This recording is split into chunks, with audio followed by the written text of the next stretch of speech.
जे बनते मंगलबोधी की जे गेल्या अनेक वर्षापासून गुजरात राज्यामध्ये धम्माचं काम प्रसाराचं काम करतात आणि मागील एका वर्षापासून मावसाळ्याच्या धम्म परिषदेला बनती जे आले आणि तेव्हापासून त्या मावसाळ्याच्या धम्म परिषदेमध्ये आले तेव्हापासून मावसाळा परिसरामध्ये आणि संपूर्ण महाराष्ट्रामध्ये ते धम्माचं काम करत आहेत। असे भंतीजी या सुद्धा या कार्यक्रमाला आवर्जून उपस्थित झालेले आहेत। तेव्हा भंतीजींना मी या ठिकाणी सूचना करतो, भुजंग परिवाराच्या वतीने आणि आपल्या सर्वांच्या वतीने त्यांना विनंती आहे की जमलेल्या तमाम माता भगिनी बांधवांना उपासक उपासिकांना या ठिकाणी 2 शब्दपर मार्गदर्शन करावं। पूज्य बनते मंगलबोधी।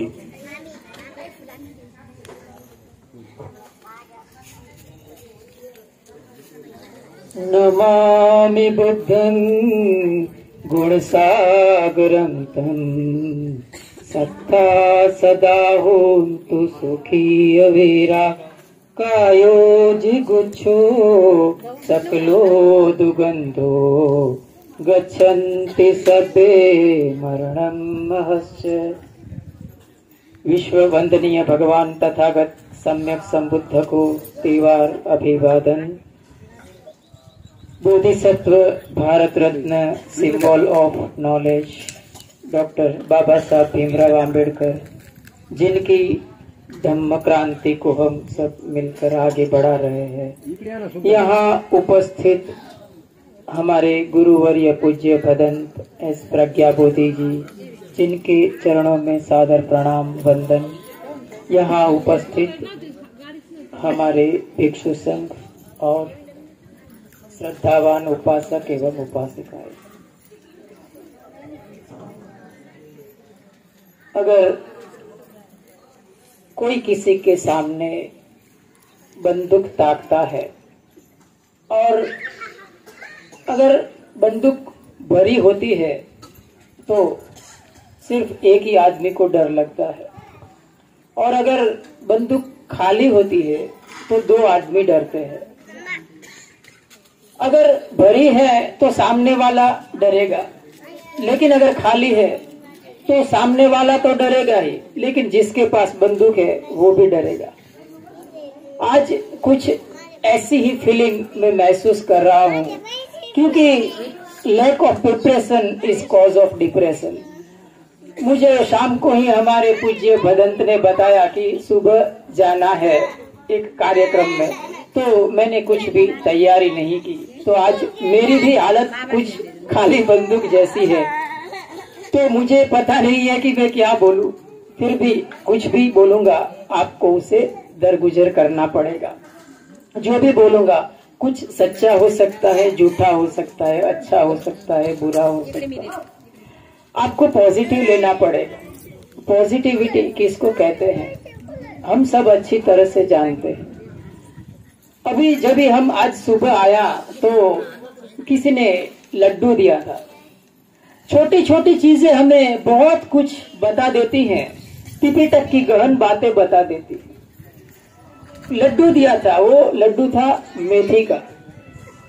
मेथी का लड्डू मेरे ख्याल से सबने खाया होगा। उसकी क्या विशिष्टता है?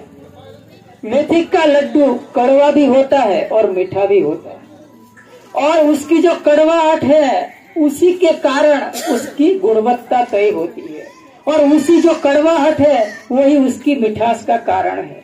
बस ऐसा ही कुछ संसार में होता है, जिसको हम पॉजिटिव तौर पर ले सकते हैं कि वो जो जैसे मेथी का लड्डू था। तो आज इस अवसर पर कुछ बातें बताऊंगा, तो इसे आप ध्यान से सुनने की कोशिश करिए। अभी हमने जब भोजन कर रहे थे तो छोटी छोटी बातें हैं, हमें धम्म देशना देने के लिए प्रेरित करती है। आज भी मुझे वो धम्म देशना देने के लिए हम जो आहार ले रहे थे उसने मुझे प्रेरित कर दिया। क्यों? क्योंकि आहार लेते लेते मेरा थोड़ा सा दांत के अंदर मेरा सा थोड़ा जीभ आ गया, तो मुझे अंदर थोड़ा जख्म हो गया।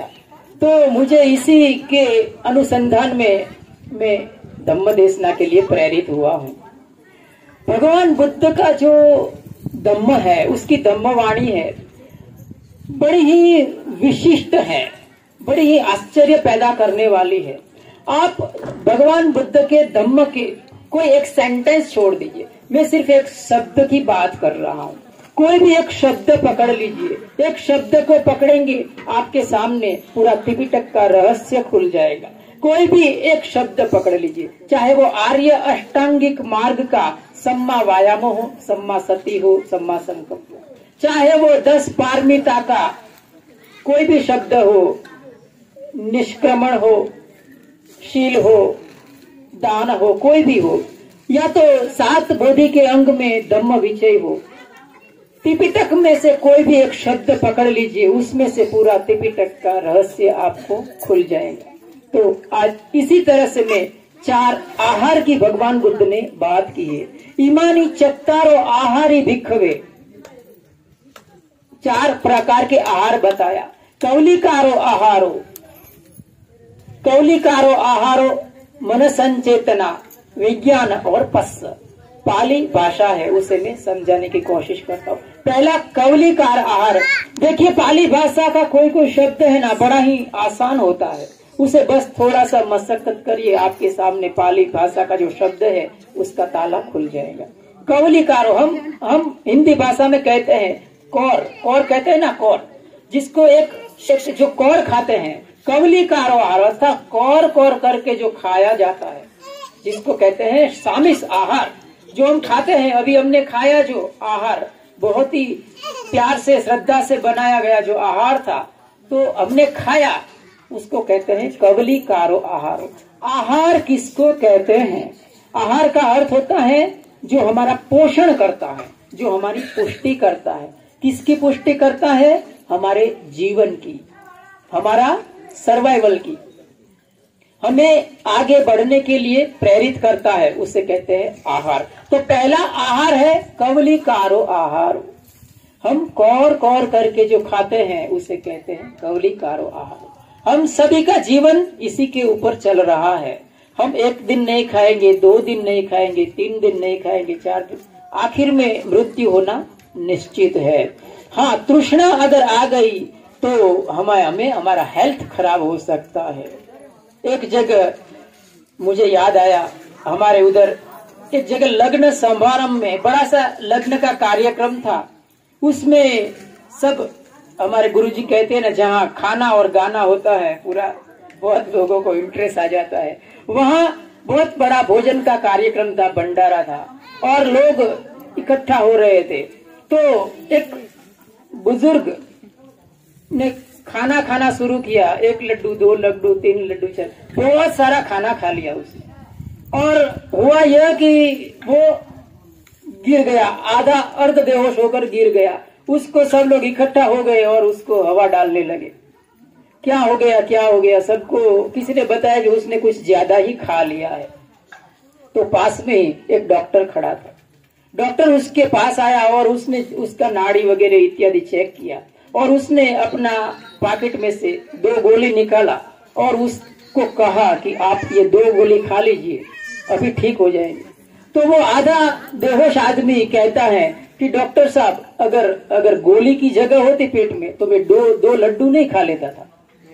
इस तरह का जो हमारा तृष्णा है, उसी के अनुसंधान में इसे कौलिकार आहार कहा गया है। दूसरा है मन संचेतना। हमारे भीतर जो वैचारिक संघर्ष चलता है, हम सोचते हैं, मन की जो संचेतना है उसको कहते हैं मन संचेतना आहार। आपने भिक्षु संघ को बुलाया, उससे पहले आपने सोचा।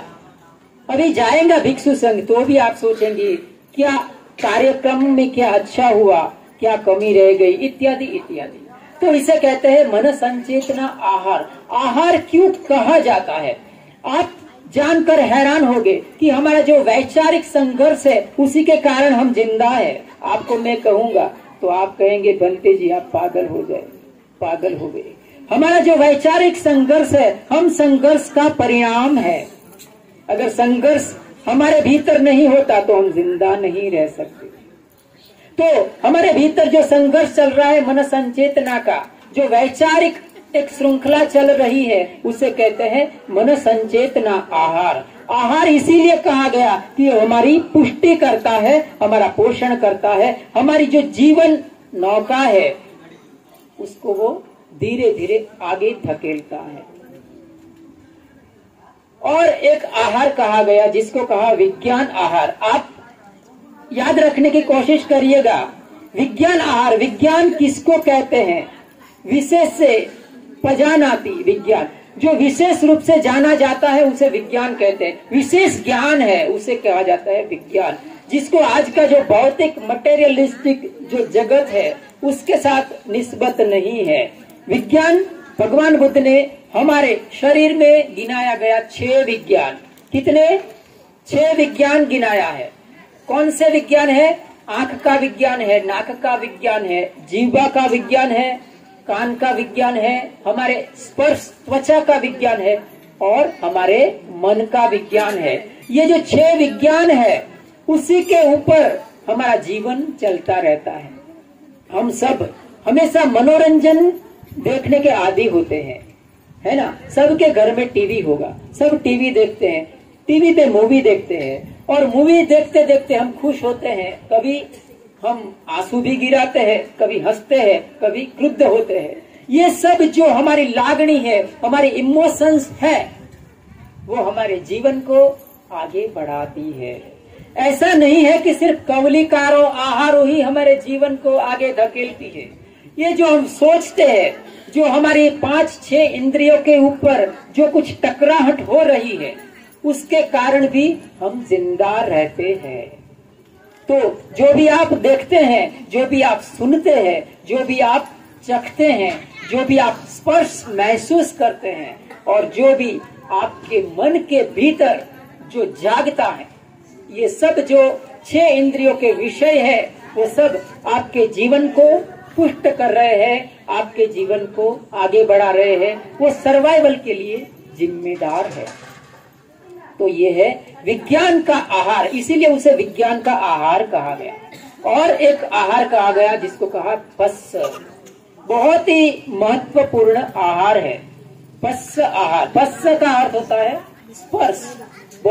बहुत सिंपल बात है, स्पर्श का आहार कहा गया। हमारे त्वचा के ऊपर स्पर्श किसको कहा गया? हमारे भीतर जो संवेदना होती है, हमारे भीतर जो सेंसेशन संवेदना होती है, उसे कहा गया पस्य। और वही स्पर्श के कारण हमारे भीतर एक प्रकार का राग, एक प्रकार का द्वेष, एक प्रकार का क्रेविंग, एवर्शन, मोह जन्म लेता है। और इसी के कारण हमारा जीवन है वो पुष्ट हो रहा है, जीवन है वो आगे बढ़ रहा है।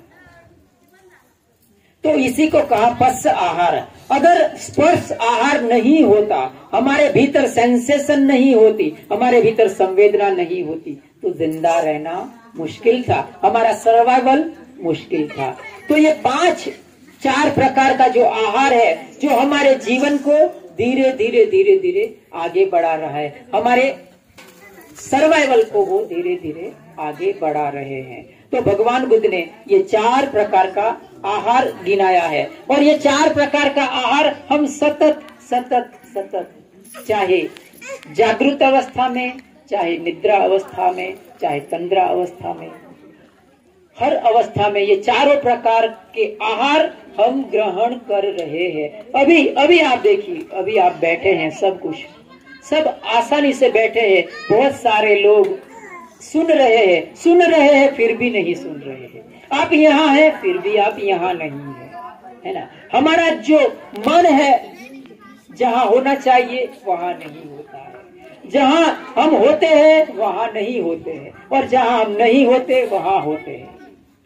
बहनें होगी तो उसका मन किचन में होगा, भाई हो गए तो उसका मन दुकान में होगा, उसका मन ऑफिस में होगा। ये हमारा सबके मन की विचित्रता है, ये हमारे सबके मन की विशिष्टता है। तो इसी को भगवान बुद्ध ने आहार कहा है, जो हमारे पुष्टि करता है, हमारे पोषण करता है। हम पोषण कैसा लेते हैं? हम जो पोषण ले रहे हैं वो सामिस है कि निरामिष है? सामिस का अर्थ होता है जिसे दुनियादारी के साथ संबंध है, जिसे पॉलिटिक्स के साथ संबंध है, जिसे दुनियादारी के साथ संबंध है, उसे सामिश कहते हैं। निरामिष है जिसे धम्म के साथ संबंध है। तो इस प्रकार के हम 4 आहार को मद्देनजर रख के हमारा जीवन को हम व्यतीत करें।